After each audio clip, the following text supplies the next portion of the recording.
Radio Espace, les grandes gueules. Leur spécialité, c'est la démesure totale. Tant qu'ils ne changeront pas, nous ne changerons pas non plus. Les grandes gueules, à suivre tous les jours sur la radio d'opinion. Radio Espace. Et nous sommes toujours en 2019 et vous êtes au pays d'Alpha Condé. Oui, mon cher Titi, on a écouté le ministre Sangaré. Oui, très laborieux, franchement. Ministre qui cherche ses marques encore après 7 mois à la tête de ce département. Je ne sais pas si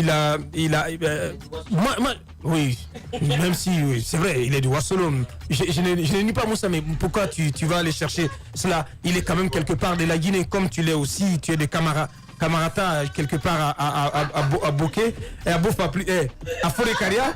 Mais ce qui est à dire, c'est que le ministre semble banaliser ce problème. Ouais. Et il a du mal à justifier sa décision, cette mesure qui est quand même une mesure contestée, une mesure qui est rejetée par les élèves. Et tout à l'heure, je recevais un message du secrétaire général du SNE qui m'apprend que dans toutes les écoles de Conakry, les compositions ont lieu en ce moment.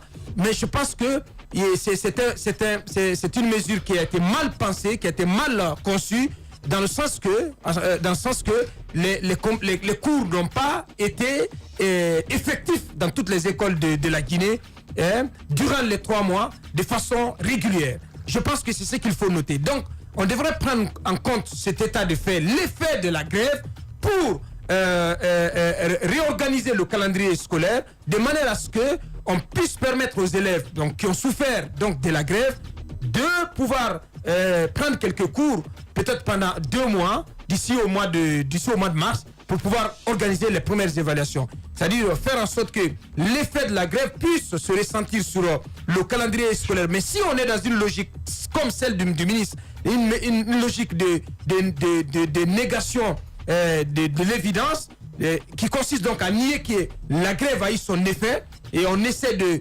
circonscrire ça à quelques écoles.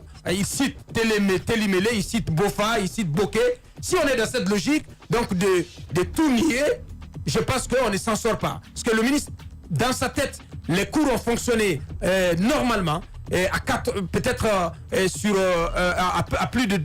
hauteur de plus de 2/3 du territoire national. Par conséquent, on peut... Non, j'ai dit... C'est pas dans sa tête. Attendez. C'est un déni de la réalité. C'est ce que j'ai dit. Ce qui s'est passé. Au niveau du gouvernement, on est pratiquement dans cette logique. On veut faire croire à l'opinion qu'il n'y a pas eu de sérieuses perturbations au niveau national. Les cours, peut-être dans 3 régions ou 3 régions et demie du pays, en tout cas plus de 2/3 du territoire national, les cours se sont normalement et régulièrement tenus. Donc on peut aller à ces compositions, à ces évaluations. Mais on voit combien de fois les élèves réagissent très mal à cela. Je ne sais pas comment ceux de Conakry, ou quand même Conakry a été très sérieusement perturbé, comment les élèves de Conakry se coltinent avec cette mesure, c'est quand même ahurissant. Oui, allez-y mon cher Obi. On va vous donner, je vais vous donner simplement l'exemple du lycée Kipé. Le lycée Kipé a été à plusieurs reprises perturbé, mais les compositions ont lieu en ce moment. Moi, je me dis, je vais résumer en quelques mots. L'éducation guinéenne est tout simplement dans la main d'une bombe atomique qui va l'exploser bientôt. On a suivi l'interview. A-t-il répondu à une seule de nos questions? Non. Alors, quand vous posez la question au ministre sur le temps de rattrapage des cours qu'il faut, techniquement, il vous dit que ça ne vous intéresse pas, comme si nous n'étions pas des Guinéens. On lui pose la question sur le salaire. Il vous dit, s'il s'agit de mon salaire, eh bien, il s'agit bien de votre salaire. La question était pertinente. Je pense que ce n'est pas un déni, ce n'est pas une banalisation, ce n'est pas circonscrire. Le ministre ne s'y connaît absolument pas. Ouais. Le président de la République s'est moqué des enseignants, mais il a nommé pire que les enseignants au département qui gère les enseignants. L'école guinéenne est malade. Ouais. Ce n'est pas le bon docteur. C'est terrible, c'est terrible. Allez-y, ma folie. Et apparemment, on est loin de sortir de cette crise. Hein. Finalement, je rejoins Roby parce qu'à écouter le ministre... C'est surréaliste. C'est surréaliste l'intervention de Maurice Sangaré. Je lui proposerais même de trouver... Il ne reconnaît même pas aux enseignants grévistes la qualité d'enseignant. C'est quand même grave. Je ne sais pas si c'est fait à dessein ou c'est parce que c'est un problème de communication. C'est pourquoi je vais loin en lui proposant même de trouver un chargé de com parce que ce secteur est très important. Dans de telles émissions... Non, ce que je veux dire, on a besoin des répondants pour nous dire quel travail est fait du côté du département. Incroyable. Mais lorsqu'on joint un ministre comme ça qui va jusqu'à nous dire de toutes les façons, c'est difficile de reprendre, de gagner sur ce. Il a utilisé de rattraper le temps perdu. Mais dans ce contexte-ci, c'est pas possible. Il doit pouvoir nous dire qu'on est à mesure de rattraper justement avec ces cours de rattrapage. Mais si le ministre ce matin nous dit que c'est impossible, qu'est-ce qu'il veut nous dire par là? Que les élèves qui ont perdu certaines matières n'ont qu'à se contenter, c'est fini pour eux. Mais c'est pas possible dans la communication. Je pense qu'on doit pouvoir faire mieux. Et franchement, ce que je vois là, on est loin de sortir de cette crise parce qu'on a encore des acteurs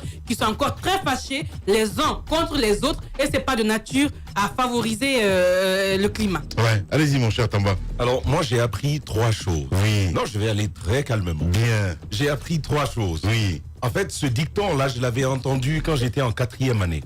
Temps perdu ne se rattrape pas. Le ministre nous a appris qu'il est impossible de réaliser du rattrapage sur des programmes qui... absolument, sur 3 mois, c'est possible. 3 mois seulement. C'est perdu. Voilà. Et donc, tout ce qui a été couché dans le protocole d'accord, c'est juste une farce, comme ça, qu'on nous a servi et qu'on veut bien accepter. Et là-dessus, il faut seulement demander aux responsables d'établissement de prendre quand même leurs responsabilités. Quand il y a un tel retard, c'est à vous d'évaluer techniquement le temps que vous avez perdu sur chacun des programmes. Chaque professeur peut tabler sur le retard qu'il a accusé par rapport au calendrier scolaire total, ainsi remonter ça au conseil pédagogique de l'école, permettre justement de planifier des cours de rattrapage. S'il n'y a pas un calendrier de rattrapage, et bien là-dessus, c'est encore une fois foutu. Le département ne peut pas tabler tout simplement là-dessus si la base n'a pas fourni l'information nécessaire. Et c'est là-dessus que je rejoins encore Roby pour dire que c'est important d'y aller. Autrement, c'est, comme le ministre le dit, temps perdu ne se rattrape pas. Deuxièmement, le ministre, on lui pose la question sur son salaire. Apparemment, ce ministre-là n'a appris qu'à enseigner. Il n'a pas appris que quand vous êtes ministre, vous devez des comptes au peuple. Ça, il ne le sait pas. Parce qu'on lui pose la question, il dit, écoutez, mon salaire, c'est moi que ça regarde. Où est le principe de reddition des comptes? Monsieur le ministre, allez y apprendre. Parce que c'est important de savoir ce qu'il faut. Mais moi, ce qui finit de me tuer, c'est quand il dit que ceux qui sont allés à la grève, qui sont par ailleurs fonctionnaires de l'État guinéen, ils ne sont pas des fonctionnaires. Ce sont quoi? Ces enseignants-là, ils ne sont pas des enseignants. Ce sont quoi finalement? Des charretiers qu'on a payés depuis toutes ces années, qui nous ont formés, nous? Finalement, c'est la question que l'on se pose. Il faut, et je le redis au départ, ce pays a trop de perturbateurs. Trop. Il y en a trop dans ce pays. Et de turbulents. Il faut peut-être demander aux gens de prendre des responsabilités. Lorsque vous avez été préposé sur un département aussi important que l'éducation, vous ne pouvez pas jouer sur certaines choses. Il faut prendre ses responsabilités. Il faut s'y connaître, je vous l'ai dit. Absolument. Je vous l'ai dit ici. Et savoir enseigner ne suffit pas, Lamine Guirassy.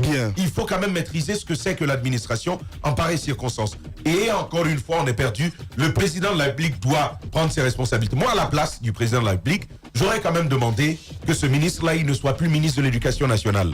Parce que vous avez entendu comment il communique, vous avez entendu sa conception même de l'Éducation nationale qui nous apprend à nous tous Guinéens que temps perdu ne se rattrape jamais. Eh oui, allez-y, mon cher Moussa.